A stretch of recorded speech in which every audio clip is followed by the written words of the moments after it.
들어갑니다. 1문단 강수는 대기 중의 수증기가 응결되어 물방울이나 빙정이 된 후 지표면으로 떨어지는 현상으로 흔히 비나 눈, 우박 등을 의미한다. 우리의 화제는 일단 강수가 되겠고요. 강수의 개념정이 길게 적혀 있으니까 한 땀 한 땀 챙겨가도록 할게요. 대기 중의 수증기가 응결되어서 물방울이나 빙정이 된 후에 지표면으로 떨어지는 현상을 강수라고 한다고 하더라. 그러면 강수가 만들어지는 방법이 두 가지가 있는 거네요. 물방울이 될 수도 있고 빙정이 될 수도 있다. 강수 현상이 생기기 위해서는 우선 구름이 필요하다. 구름은 미세한 물방울이나 얼음 결정과 같은 구름 입자들이 집합해 있는 것으로 이게 구름에 대한 개념 정의인 거예요. 구름 입자는 물방울일 수도 있고 얼음 결정일 수도 있다. 그것이 물방울 상태에서 떨어지는 거 그리고 얼음 입자에서 떨어지는 것을 강수라고 부르는 거였으니까요. 구름 입자들이 집합해 있는 것으로 구름의 형성은 수증기의 포화 과정을 통해 설명할 수 있다. 수증기가 포화되는 과정을 거치면 구름이란 게 만들어질 거고요. 그 이후에 강수 현상이 생길 것이다. 선후관계 제대로 잡아주세요. 주어진 온도에서 대기 중의 수증기가 최대로 포함되었을 때를 포화 상태라고 한다. 이때의 수증기의 양을 포화 수증기량, 그리고 수증기에 의한 압력을 포화 수증기 압이라고 하며 포화 수증기량과 포화 수증기 압은 기온에 비례한다. 그러면 기온이 높아질수록 포화 수증기량도 많아지고 포화 수증기 압도 높아진다는 내용이겠네요. 대기 중에 수증기 압이 포화 수증기 압에 도달하게 되면 초과된 양의 수증기는 응결되어 구름 입자를 형성하고 포화 수증기량과 포화 수증기 압은 유지된다. 우리는 지금 수증기의 포화 과정을 거쳐서 구름이 형성되는 것에 대해서 읽고 있었으니까요. 앞부분이랑 연결해서 이해하실 수 있으시겠죠? 포화 상태, 말 그대로 주어진 온도에서 특정한 온도에서 대기 중의 수증기가 최대로 포함된 것을 포화 상태라고 부르니까요. 그 대기 중의 수증기 압이 포화 수증기 압에 도달하게 됐다는 건 대기 중의 수증기가 포화 상태에 도달했다라는 말이 되는 거예요. 포화 상태가 되면 그 이후로 초과된 양의 수증기가 응결되어서 구름 입자를 형성한다고 하더라. 대기가 포함할 수 있는 수증기의 최대치를 넘어서는 수증기들이 모여서 구름 입자가 만들어지는 거예요. 이때는 주어진 온도에서 내용이 시작되었기 때문에 포화 수증기량과 포화 수증기 압은 당연히 유지되고 있겠죠. 한편이라는 표지 나왔으니까 앞에서 끊으시고 한편 대기 중의 수증기압이 포화 수증기압보다 낮은 상태에서 온도를 낮추면까지 이해하고 넘어가 주세요. 대기가 포함할 수 있는 최대치의 수증기압보다 실제로 대기 중의 수증기압이 낮은데 그 경우에 온도를 낮추면 여기에 적혀 있던 거 기온에 비례해서 이러이러한 수치들이 바뀐다라고 얘기했으니까요. 온도를 낮추면 포화 수증기압이 낮아져서 수증기를 응결시키는 것이 가능하다. 수증기를 응결시킨다는 말은 구름 입자가 형성된다라는 말인 거고요. 그러면 적혀있는 내용 자체가 포화 상태를 하나의 기준이라고 봤을 때 이 기준을 넘어서는 아이들이 구름 입자를 형성한다. 그래서 말 그대로 온도가 유지되는 가만히 있는 상태에서 포화 상태라는 기준을 넘어서는 아이들이 있을 거고요. 혹은 온도를 낮춤으로써 포화 상태라는 기준 자체를 낮춰서 구름 입자를 만들어내기도 한다. 기준을 낮추면 당연히 기존에 비해서 이 기준을 넘어서는 아이들이 많아진다는 거니까 그 초과치들이 응결되어서 구름 입자가 형성되는 거네요. 그러면 여기 적혀 있는 이 특정한 기준을 넘어서거나 아니면 기준 자체를 낮춘다라는 이 표현 자체는요. 사실 이번 수특에서 굉장히 여러 번 반복되고 있는 내용이긴 하거든요. 그래서 이거는 참고로 가져가세요. 특정한 기준을 초과하는 양 자체를 늘리거나 혹은 그 양을 늘리기 위해서 기준 자체를 낮춘다. 이러한 두 가지 메커니즘을 활용한 내용이 과학기술 4번과 과학기술 12번에 적혀 있었고요. 이때의 기준이란 게 활성화 에너지 그리고 전이장벽을 각각 얘기하고 있었어요. 이번 수특에서 여러 번 반복됐으니까 돌아가서 확인해 보세요. 일반적으로 대기가 상승하면 대기의 온도는 낮아지게 된다. 대기의 온도가 낮아져서 수증기가 응결되는 온도인 이슬점에 이르면 수증기가 응결되면서 구름 입자가 생성된다. 이때 말하는 이슬점이라는 온도가 위에서 얘기한 온도를 낮추어서 수증기를 응결시킨다라고 얘기했던 것과 같은 메커니즘이 되는 거죠. 온도를 낮추고 낮추다가 이슬점이라는 지점을 지나가게 되면 수증기가 응결되기 시작한다. 이 구름 입자가 모여서 구름을 이루는 것이다. 구름 입자는 중력의 영향으로 아래로 떨어지려고 하지만 상승기류의 영향을 받아 공중에 떠 있을 수 있다.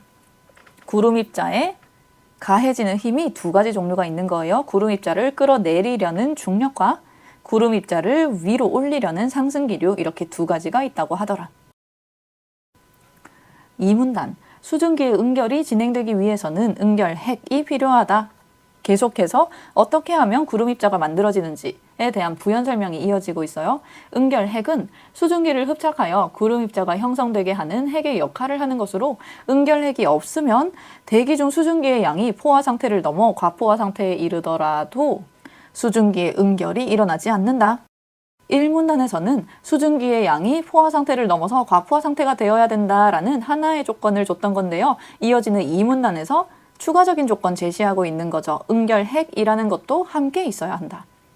구름 응결핵의 역할을 하는 물질은 먼지, 헤엄, 황산 및 초산 등의 흡습성 물질로 주변의 수증기를 빨아들여 구름 입자가 잘 생성될 수 있도록 한다. 말 그대로 흡습, 주변의 습기, 주변의 수증기를 흡수하는 물질이 응결핵이 된대요.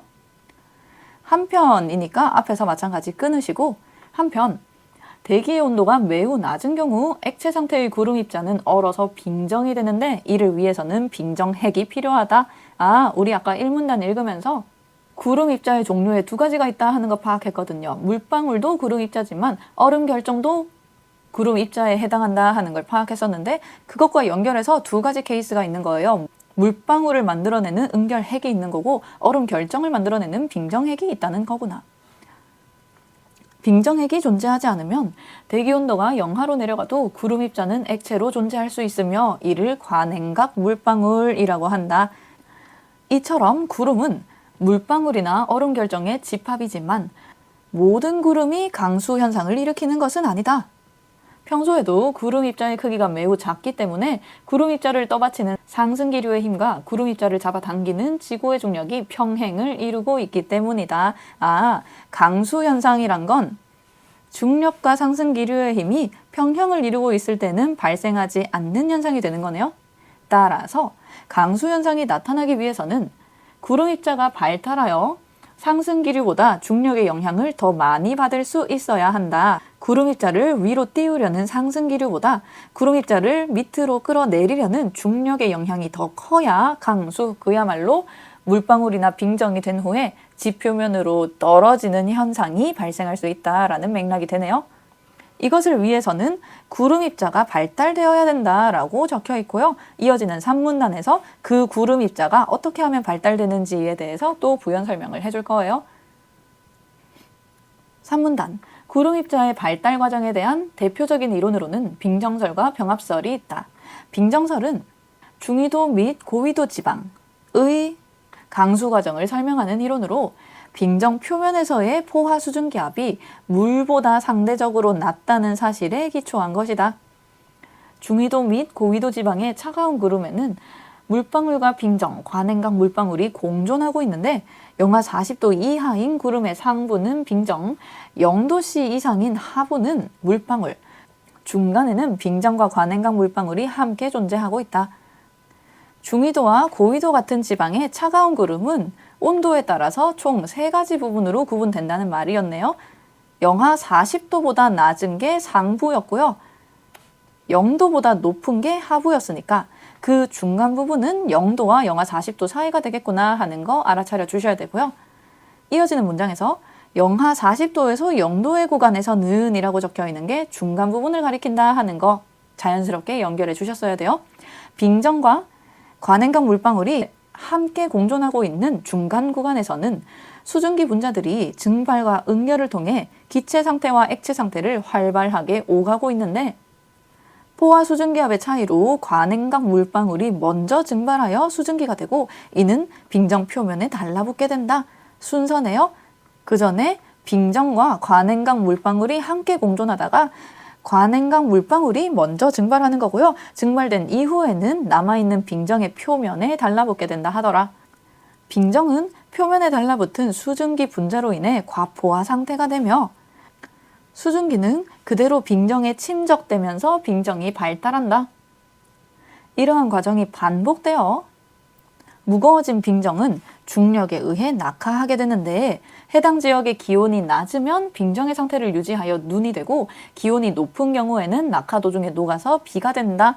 산문단에 있었던 내용, 어떻게 구름 입자가 발달하는지 빙정설의 입장에 대해 설명해 놓은 문단이었고요. 중간 부분에 함께 있던 빙정과 관행강 물방울 중에서 관행강 물방울이 증발한 뒤에 빙정에 달라붙어서 빙정의 크기가 커진다라는 맥락이었죠.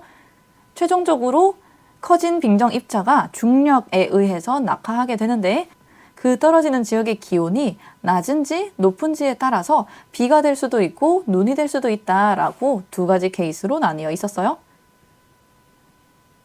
사문단 병합설은 주로 저위도 지방의 강수 과정을 설명하는 이론으로 구름 입자들의 충돌 및 병합으로 인해 구름 입자가 발달한다는 것이다.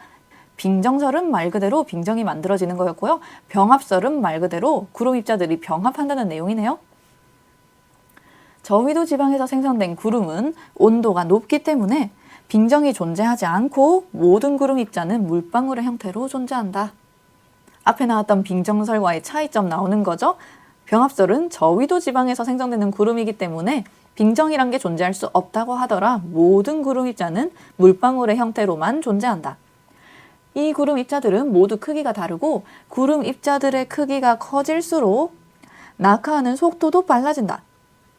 구름 입자의 낙하 속도 차이로 인해 구름 입자 간의 충돌이 발생하게 되며 속도가 빠른 구름 입자들은 다른 구름 입자들과 충돌하는 횟수가 많아져서 더 크게 발달하게 된다. 마찬가지 병합설에서 어떤 과정을 거쳐서 구름 입자가 발달하는지에 대한 설명인 거예요. 태초에 물방울의 형태로만 존재하던 것들이 낙하하게 되는데 이때 낙하 속도가 다르기 때문에 속도가 빠른 특정한 입자들이 더 충돌을 많이 해서 더 크게 발달한다. 충돌할수록 병합하게 되니까요. 또한 구름 입자가 구름 내부에 오래 머무를수록 충돌 및 병합의 기회가 많아지므로 구름이 두꺼울수록 구름 입자가 커져서 빗방울이 굵어질 수 있고 상승기류가 강한 경우에도 구름 입자의 낙하가 지연되어 더 크게 발달할 수 있다. 입자의 발달에 영향을 미치는 여러 가지 요인이 언급되고 있네요. 단순히 그 입자들이 가지고 있는 낙하 속도 차이뿐만 아니라 구름의 두께와 상승기류의 세기 등도 영향을 미친다. 이렇게 일정 크기 이상으로 발달한 구름 입자는 상승기류보다 중력의 영향을 더 받게 되어 지표면으로 떨어지게 된다. 까지 어떤 과정을 거쳐서 강수가 이루어지는지에 대한 설명이었어요. 1문단에서 강수가 이루어지려면 일단 구름이 만들어져야 된다. 근데 구름을 형성하려면 첫 번째 조건, 포화 상태를 넘은 과포화 상태가 돼야 된다라고 알려주는 게 1문단의 역할이었고요. 뿐만 아니라 구름 입자가 형성, 수증기가 응결이 되기 위해서는 응결핵 내지는 빙정핵이란 것이 필요하다.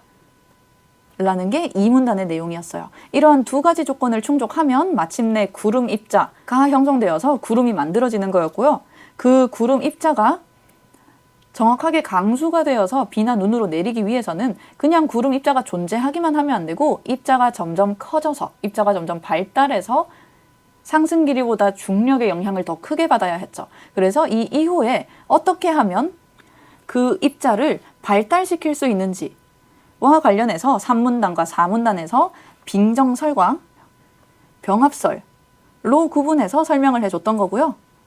빙정설은 빙정핵과 관련해서 차가운 구름에서 발생하는 현상이었고 병합설은 상대적으로 따뜻한 구름에서 발생하는 현상이다라고 정리해 주시면 되겠죠. 1, 2문단을 거쳐서 만들어진 구름이 3, 4문단을 거쳐서 입자가 커져서 강수가 되어서 내려오는 현상에 대해서 지문 읽었어요. 나의 1문단, 인공강우는 구름은 형성되어 있으나 대기 중에 구름 응결핵이나 빙정핵의 수가 적어서 구름 입자가 빗방울로 성장하지 못할 때 인위적으로 구름 응결핵이나 빙정핵이 될 수 있는 재료를 뿌려 특정 지역의 강수를 유도하는 것을 말한다. 제대로 챙겨주셔야 되겠네요. 구름 자체가 있기는 있는데 은결핵, 빙정핵의 수가 적은 게 문제라고 하더라. 그래서 그 은결핵과 빙정핵의 수를 인공적으로 보충을 해주는 개념이 되는 거네요. 인공강우는 오래전부터 시도되었는데 중세시대 영국에서는 마을의 모든 종을 동시에 침으로써 대기를 흔들어서 인공강우를 시도했다는 기록이 존재하며 19세기에는 구름 속으로 폭발물을 쏘아 올려 인공강우를 시도하기도 하였다.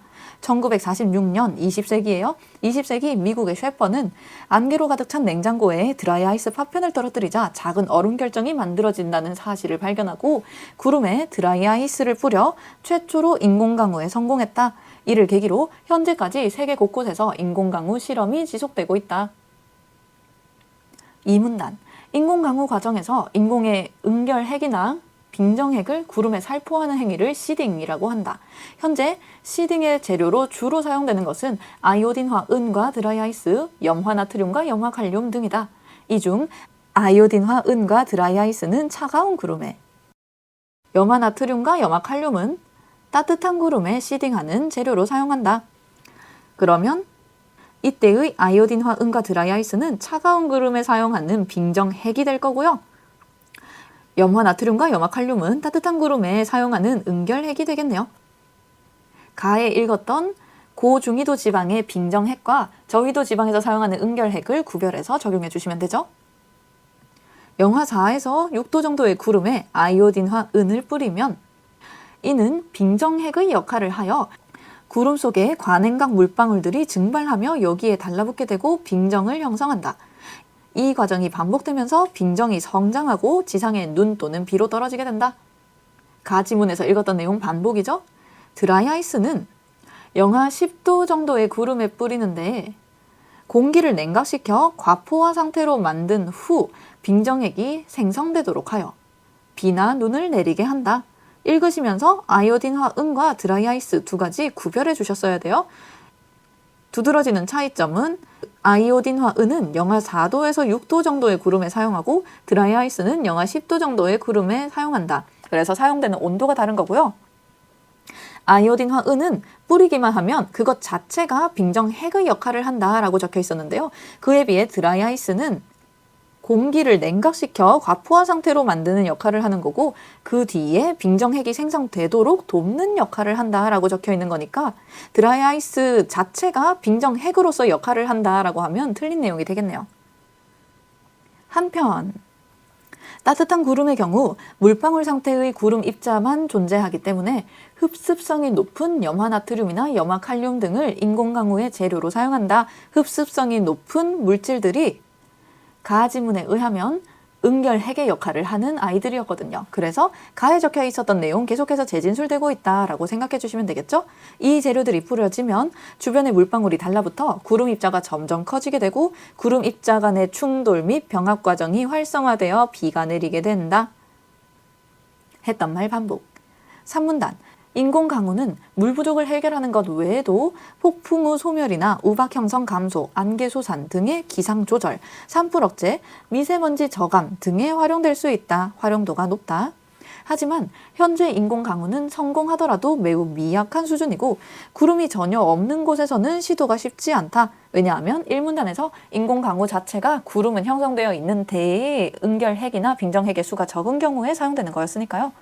또한 현재 강수가 발생하는 원리나 시딩과 강수 유발 사이의 관계가 아직 명확하게 밝혀지지 않았기 때문에 위험성이나 효과에 대한 의문도 제기되고 있다. 그리고 기상을 조절하는 것은 많은 사람에게 다양한 영향을 미칠 수 있기 때문에 어떤 곳에서는 유익한 효과를 줄 때 다른 곳에서는 피해를 줄 수도 있다. 따라서 현재는 지속적인 연구를 통해 문제를 해결하며 인공강우의 효과를 높이기 위해 노력하고 있다. 여러 가지 한계가 있기 때문에 계속해서 연구를 하고 있는 중이다 하면서 지문이 마무리되었어요. 1번 문제. 가와 나를 읽고 해결할 수 있는 질문으로 적절하지 않은 것은 틀린 것을 고르셔야 되고요. 1번. 구름이 대기 중에 떠 있는 것이 가능한 이유는 무엇일까?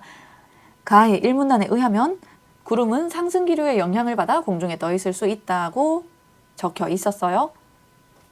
2번. 기온이 구름이나 강수의 형성에 미치는 영향은 무엇일까? 가의 1문단에서 기온이 높을수록 포화 수증기량 그리고 포화 수증기 압이 높아진다라고 얘기를 했고요. 그 포화 상태가 구름을 만들어낼 수 있는 기준으로 활용된다라고 얘기했었죠. 그래서 기온이 높을수록 기준이 높아지는 거니까 구름이나 강수가 형성될 가능성이 낮아진다라고 이해하시면 되겠죠? 3번, 과거의 사람들이 인공강우를 시도하며 사용한 방법은 무엇일까? 나의 일문단에서 다양한 옛날 사례들 제시되어 있었고요. 4번, 구름 입자가 영하의 온도에도 액체로 존재하는 이유는 무엇일까? 가의 이문단에 의하면 빙정핵이 없는 경우에는 대기 온도가 영하로 내려가도 액체로 존재할 수 있는 과냉각 물방울 상태가 된다라고 언급되어 있었으니까 1번에서 4번까지는 정답 찾을 수 있고요. 5번이 틀린 말.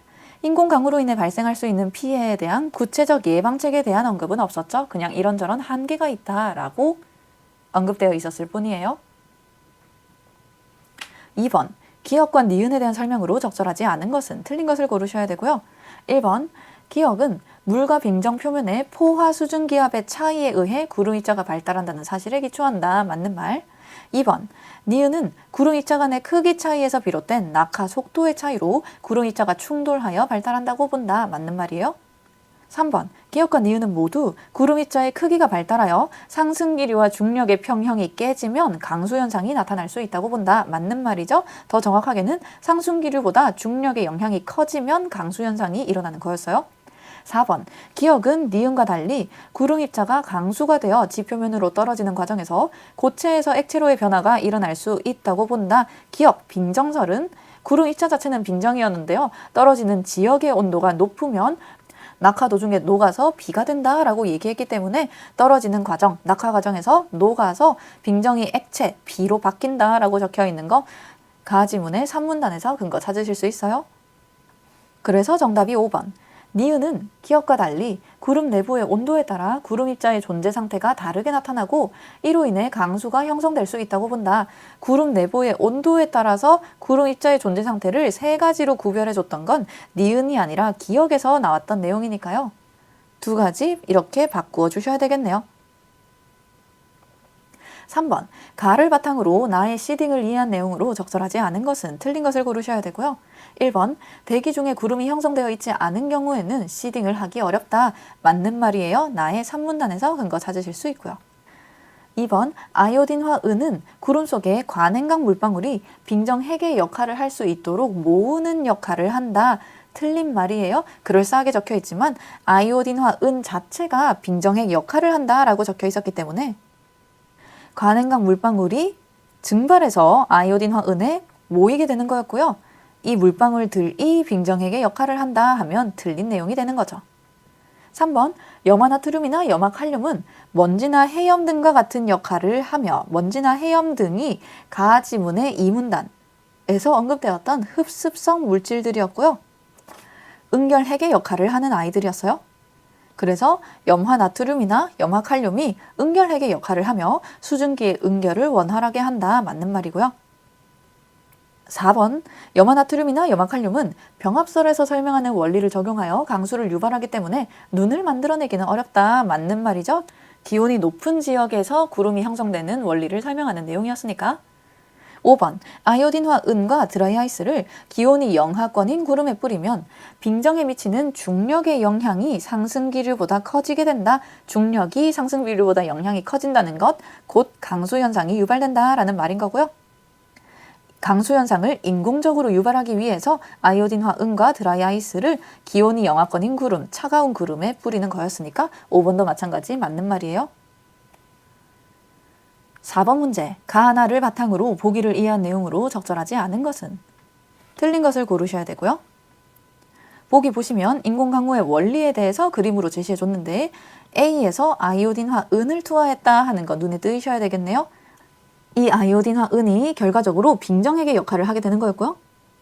이 빙정핵에 과냉각 물방울들이 증발한 뒤에 달라붙는 거였죠. 그러면 결과적으로 이때의 구름 입자가 점점 더 발달하게 되어서 최종적으로 상승기류의 영향보다 중력의 영향이 더 커지면 눈이 되어서 내려오게 되는 것이었다. 눈송이가 되었다는 건 이 인공강우가 내려지는 지역이 온도가 그렇게 높지 않았다는 말도 되고요.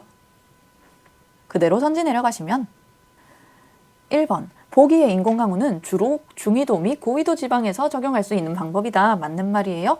중위도와 고위도 지방을 설명하는 게 빙정설이었기 때문에 가의 3문단에서 근거 찾아주시면 되고요.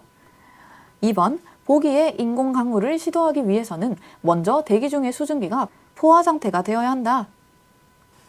인공강우를 시도하기 위해서는 일단 구름이 있는 상황이어야 된다라고 얘기했고요. 구름이 있으려면 대기 중의 수증기가 포화 상태가 되어야 구름이 형성되는 것이었기 때문에 2번도 맞는 말이다 하는 거 이해하실 수 있을 것 같아요. 가의 1문단에서 언급되어 있었고요. 3번, 구름의 온도가 더 낮다면 A에서 아이오딘화 은 대신 드라이아이스를 사용할 수 있다. 아이오딘화 은은 지문에서 영하 4도에서 영하 6도 사이의 구름에서 사용하는 거였고요. 드라이아이스는 영하 10도 이하의 경우에서 사용한다라고 얘기했기 때문에 3번도 맞는 선지예요. 4번, B에서 아이오딘화 은은 공기를 냉각시켜 과포화 상태로 만든 후 응결핵이 생성될 수 있도록 한다. 공기를 냉각시키는 것은 아이오딘화 은이 아니라 드라이아이스가 하는 역할이었고요. 그리고 드라이아이스는 과포화 상태로 만든 후 응결핵이 생성되도록 하는 게 아니라 빙정핵이 생성되도록 하는 거였죠. 그래서 4번이 정답. 5번, C에서 대기의 온도가 높을수록 구름의 입자가 녹아서 비의 형태로 지상에 내리게 된다. 맞는 말이에요. 가의 3문단에서 근거 찾으실 수 있어요. 5번 문제, A와 가장 유사한 의미로 사용된 것은 맞는 것을 골라주셔야 되고요. 지문에서 아이오딘화 은을 뿌린다는 건 아까 4번 문제에서 확인하셨던 것처럼 이 은을 여러 군데로 흩어지도록 흩뿌리다의 의미를 가지고 있는 거니까 그것과 유사한 것을 고르시면 정답이 2번이다 하는 거 쉽게 알아차리실 수 있을 것 같아요. 여기까지 이 지문 설명 마무리하도록 할게요. 고생했어요.